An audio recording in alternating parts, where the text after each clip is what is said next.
All I was worried about was that it would be good, the one segment. When Bea Arthur died in 2009, the world mourned a comedy legend. But they had no idea what she'd been hiding. For years, she denied her own military service. She erased parts of her past completely. Even worse, the government tried to erase her too. In 2025, her military records mysteriously disappeared from official websites. When fans fought back, the truth got uglier. What they found wasn't just about covering up her service, it was about covering up who she really was. The real Bea Arthur was nothing like Dorothy. Bea Arthur was born as Bernice Frankel on May 13, 1922, in Brooklyn, New York. Her parents, Philip and Rebecca, were Jewish immigrants who had fled Europe hoping for a better life. But they arrived during the Great Depression, and nothing came easy. They ran a small women's clothing store and did everything they could to stay afloat. When the family's money troubles worsened, they left Brooklyn and moved to Cambridge, Maryland, hoping to restart their dressmaking business. But the move brought new problems. Cambridge was a mostly Christian town, and the Frankels were one of the few Jewish families there. Bernice was bullied terribly for her religion, but also for her height. By high school, she was nearly 5'10", and classmates didn't let her forget it. She felt like an outsider almost everywhere she went. But instead of shrinking, she fought back with sharp humor and a voice that could cut through any room. She even became known for her hilarious Mae West impressions. In the end, her classmates gave her the title of wittiest girl. That was the beginning of something powerful. She had learned how to turn pain into punchlines. Then came February 18th, 1943. Just 5 days after the Marine Corps opened its doors to women, 21-year-old Bernice signed up. It was a bold, almost shocking move. She asked to be a truck driver, even though she had probably never driven a car before. But she didn't care. She served for 2.5 years, doing everything from dispatch work to medical assistance. She moved up the ranks fast. Private first class in May, corporal in July, sergeant in December, and staff sergeant by January 1945. One of her superiors called her officious, but admitted she got things done. During service, she married a fellow Marine named Robert Allen Arthur. But the marriage didn't last long. They divorced after she contracted an STD. She kept his last name, but changed the spelling to Arthur. Later in life, she denied she ever served in the military at all. Maybe it was the pain. Maybe it was the shame. But she buried that part of her past. After she was discharged in September 1945, she decided to become an actress. In 1947, she enrolled in the dramatic workshop at the New School in New York City. It wasn't just any acting school. The man running it was Erwin Piscator, a German director who had fled the Nazis. She studied alongside names that would later become legends: Marlon Brando, Tony Curtis, Walter Matthau, Elaine Stritch. The school was booming thanks to the GI Bill, and it became one of the biggest acting hubs in America. Inside that small building on West 12th Street, future icons were learning their craft. Bea was right in the middle of it. That same year, she made her first professional appearance at the Cherry Lane Theater in Greenwich Village. She was just 25. The theater was tiny, only 179 seats, and the pay was tiny too. She earned $15 a week. But her voice filled the room, no microphone needed. She played a role in Yerma by Federico Garcia Lorca, and even though the show only ran for 6 weeks, critics remembered her. Something about her stood out. She was taller, louder, sharper, and unforgettable.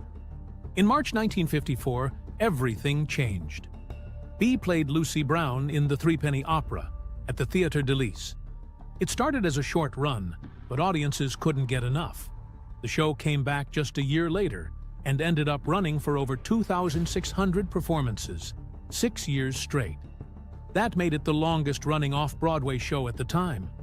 Her weekly pay rose from $70 to $150, but she still had to hustle to survive. During the early 1950s, Bea worked multiple jobs to make ends meet. By day, she tested blood samples in a lab for just $35 a week. At night, she sang and did comedy routines at a club called the Blue Angel for about $25 a gig. When things got really tough, she worked as a truck driver's assistant moving furniture in Queens for $2 a day. None of her theater friends knew. She kept it hidden because she didn't want them to think she wasn't serious about acting. In 1950, she quietly married Gene Saks, a director she had met during acting workshops. Their marriage lasted 28 years. They adopted their first son, Matthew, in 1961, when Bea was 39. Their second son, Daniel, came in 1964. Bea was 42. At the time, adoption was rare for theater couples, and she was considered old to become a mother. But she juggled everything: rehearsals, shows, and motherhood. Saks would later direct her in Mame, the show that earned her a Tony. In 1955, she performed in a tiny show called The Shoestring Revue. The crowd was small. Tickets cost only $250. But one night, a young TV producer named Norman Lear sat in the audience. He watched Bea perform a song called Garbage, a satire about waste and consumerism. Lear never forgot her. 16 years later, when he needed someone to play the sharp, liberal cousin on All in the Family, he thought of Bea. That moment would eventually lead to Maude, one of the most groundbreaking sitcoms in history. It all started with that one night. In 1964, Bea played Yente the Matchmaker in Fiddler on the Roof on Broadway. The show ran for over 3,200 performances. Even though her role was small, she stole scenes with her timing, her presence, and her voice. In 1966, she took on a new role that would change her career. She played Vera Charles in Mame next to Angela Lansbury. The show opened in May and ran for over 1,500 performances. Critics called her performance brilliant, and the Tony Committee agreed. She won Best Featured Actress in a Musical in 1966. Her husband, Gene Saks, directed it, and she and Angela Lansbury became close friends for life. But not every show was a hit. In 1968, Bea starred in a musical called A Mother's Kisses. It never made it to Broadway. It folded after just 2 tryouts in Philadelphia and Boston. She had one song in the show, There Goes My Life, that she later performed at the Tony Awards in 1974. If that musical had succeeded, she might never have done Maude. Her personal life began to unravel during this time. The strain between her and Gene grew worse during Mom. They separated, and by 1978, their marriage ended. She never married again. She poured herself into her career and into raising her sons. And television welcomed her with open arms. It all began with a phone call during a regular evening on December 11, 1971. As the East Coast was still watching All in the Family, CBS executive Fred Silverman picked up the phone and dialed producer Norman Lear. The episode that night featured Bea Arthur as Maude Findlay, a sharp-tongued liberal cousin who clashed with the famously conservative Archie Bunker. Silverman didn't wait for the episode to end. He simply said, "There's a series in that woman." And he was right. What was supposed to be just a guest appearance turned into a cultural force. Bea Arthur, who hated flying and nearly turned down the role, ended up becoming the face of a show that pushed boundaries like no sitcom had ever dared to do. 1 year later, in November 1972, Bea Arthur found herself in the middle of one of the most controversial moments in television history. The 2-part episode was called Maude's Dilemma. Her character, at 47 years old, found out she was pregnant. and made the decision to have an abortion. At the time, the idea of airing such a storyline was almost unthinkable. The writers initially toyed with other ideas like vasectomies, but Norman Lear insisted it had to be Maude herself going through it. The goal wasn't shock, it was to start a conversation. And it did. While the episodes sent ratings soaring, they also triggered nationwide outrage that haunted television networks for years. But Bea Arthur didn't back down. She played Maude as someone who was conflicted, thoughtful, and real. The decision wasn't easy for the character, and that's exactly why it hit so hard. Bea's performance earned her more than controversy. It earned her respect. In 1977, she won the Emmy for Outstanding Lead Actress in a Comedy Series. Between 1973 and 1978, she was nominated 5 times for the Golden Globe and won all 5. Over the years, she racked up 9 Emmy nominations in total, placing her just behind legends like Julia Louis-Dreyfus and Mary Tyler Moore. The show Maude tackled menopause, aging, financial pressure, and sexual harassment, all while balancing biting comedy and heartfelt drama. When she was inducted into the Television Academy Hall of Fame in 2008, it was long overdue. Her impact had already reshaped what television could talk about. But before all that, Bea had proven herself on the big screen. In 1970, she starred in Lovers and Other Strangers, a wedding comedy that became a surprise box office hit. It made $7.7 million on a $2.5 million budget and ended up launching careers. Diane Keaton made her film debut in it. Richard Castellano was nominated for an Oscar. Bea Arthur, in a smaller role, still managed to shine. Her comic timing was sharp, and even among stars like Gig Young and Cloris Leachman, she held her ground. Then came something truly bizarre. On November 17, 1978, Bea appeared in the Star Wars Holiday Special, a show so strange and disastrous that CBS refused to ever air it again. She played a bar owner named Akmina and sang a surreal farewell song while aliens danced around her. The special became legendary for all the wrong reasons. Carrie Fisher used to joke that it was her go-to tape when she wanted guests to leave her house. Bea herself admitted she had no real interest in Star Wars, but she said yes as a favor to her friends Ken and Mitzi Welch, who had written the segment. Despite how odd the whole thing was, she still gave it her all, and the disaster only added to her myth. Not everything she touched turned to gold, though. In 1981, Bea returned to Broadway in The Floating Light Bulb, a play written by Woody Allen.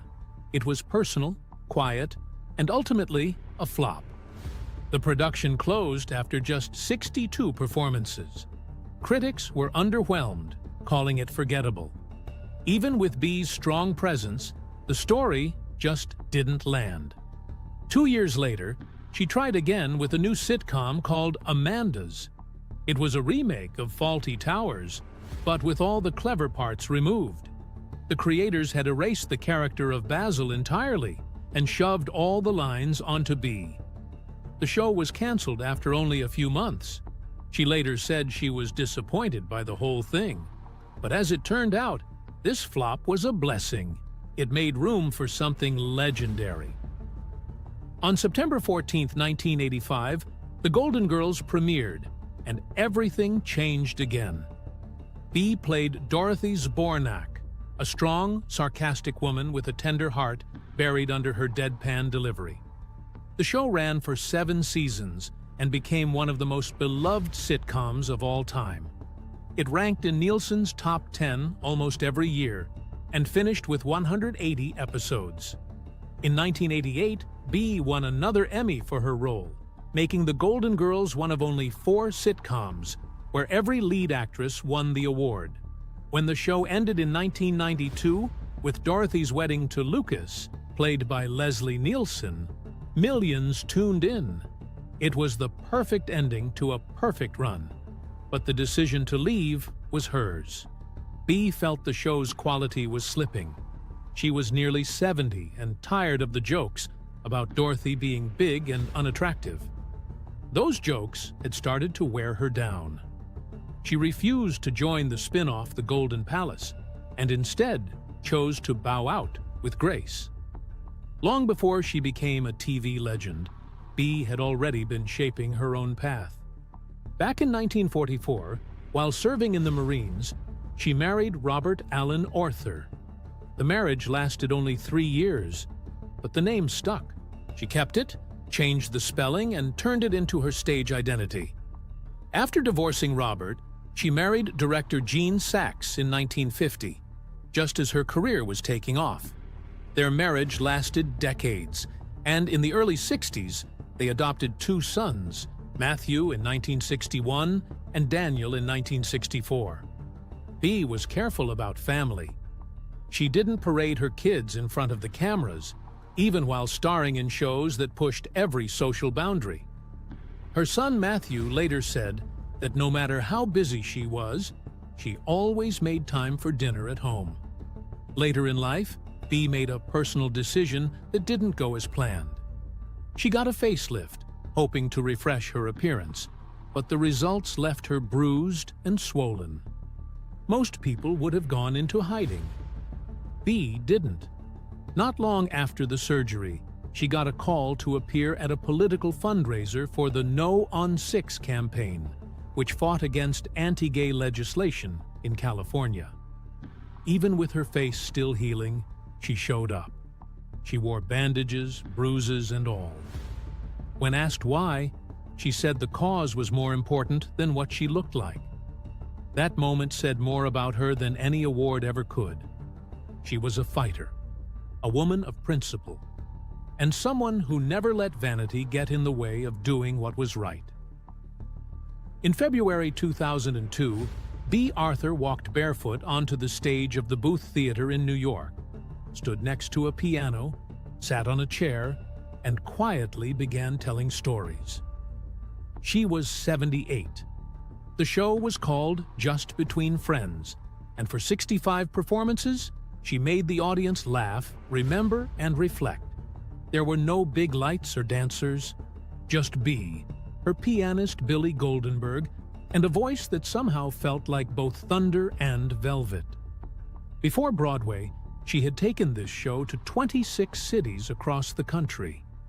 It became a love letter to the life she had lived, filled with songs and stories from her long career. Some people paid $50, others paid $65, but everyone left with the same feeling, that Bea Arthur still had something to say. That same year, her performance earned her a Tony nomination.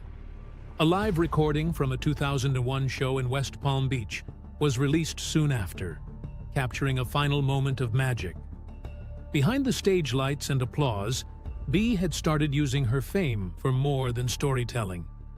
As the years passed, she quietly became a powerful voice for causes close to her heart. She believed in justice, equality, and speaking up for the ones who couldn't. Her political stance was never hidden. From her bold character as Maud Findlay to her presence at progressive fundraisers, she stood firm. The details of her work with AIDS research weren't always splashed across newspapers, but people around her knew how serious she was about it. And those who needed help, especially those on the margins, knew that Bea Arthur was on their side. In 2005, when she was 83, Bea returned to television one last time. This time it was a guest role on Malcolm in the Middle, where she played a strict babysitter with the same dry, piercing humor that had made her a legend. She didn't need much screen time. Just her presence was enough to remind people why she had become one of TV's most unforgettable faces. It was the final chapter in a television journey that had started way back in the early 1970s, with All in the Family. But once the lights dimmed and retirement settled in, Bea struggled with something she rarely talked about: loneliness, depression, the quiet sadness that often follows people when the applause fades and the routines stop. She had built her entire identity around work. And when it ended, the silence felt heavier than expected. Even though she smiled in interviews and brought humor to every stage she walked on, her friends knew the truth. She missed the world she once ruled. In 2008, when she appeared at the TV Land Awards at age 86, the signs were hard to miss. Frail and quiet, she leaned on Betty White and Rue McClanahan for support. That night, she was honored with an induction into the Hall of Fame and received a Pop Culture Icon Award for the Golden Girls. But those close to her could tell she wasn't well. Something had shifted. Her steps were slower. Her grip was weaker. Then came the news no one expected. In early 2009, Bea was diagnosed with lung cancer. She told almost no one. Even in her final days, she protected her privacy fiercely. She stayed in her Los Angeles home, kept mostly to herself, and relied on a morphine drip for the pain. Her last words, whispered quietly, were filled with sadness. "I don't want people to see me this way." On April 25, 2009, at the age of 86, she died peacefully, surrounded by her two sons, Matthew and Daniel. There was no funeral, no ceremony, just ashes scattered at sea, exactly how she wanted. On April 28th, Broadway dimmed its lights at 8 p.m. to honor her. Years later, in June 2025, fans were hit with a revelation that shook their memories of her. During a Pride panel celebrating the 40th anniversary of the Golden Girls, co-producer Marsha Posner Williams stunned the crowd by revealing that Bea had often used a hateful slur, the C word, when talking about Betty White.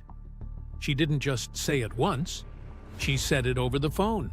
She said it at her dinner table. Even casting director Joel Thurm confirmed hearing it on a flight with her.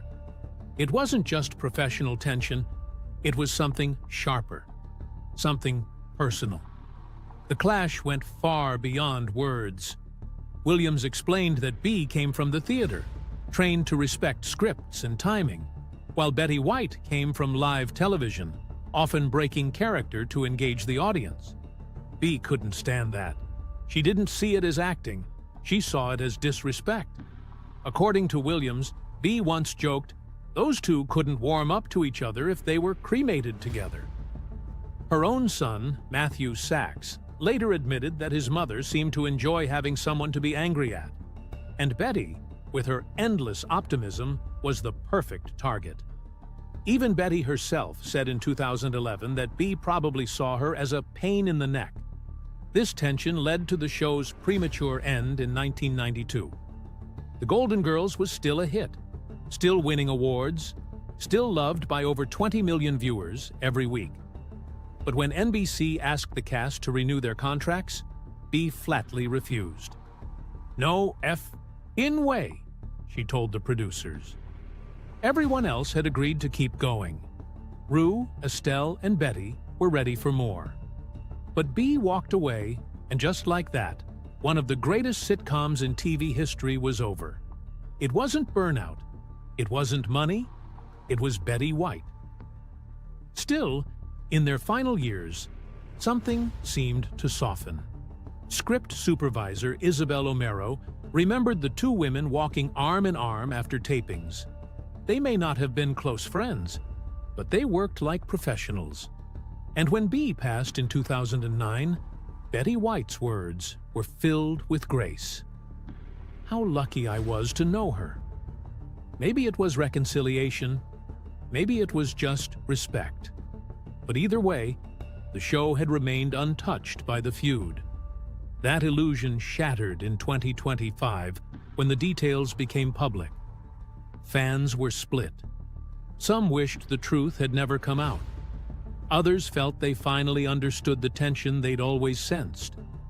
Marsha Williams defended sharing the truth, saying it had been an open secret among the crew for decades. Suddenly, The Golden Girls wasn't just a show about friendship. It was a show built on brilliant performances hiding very real resentment. Then came another shock.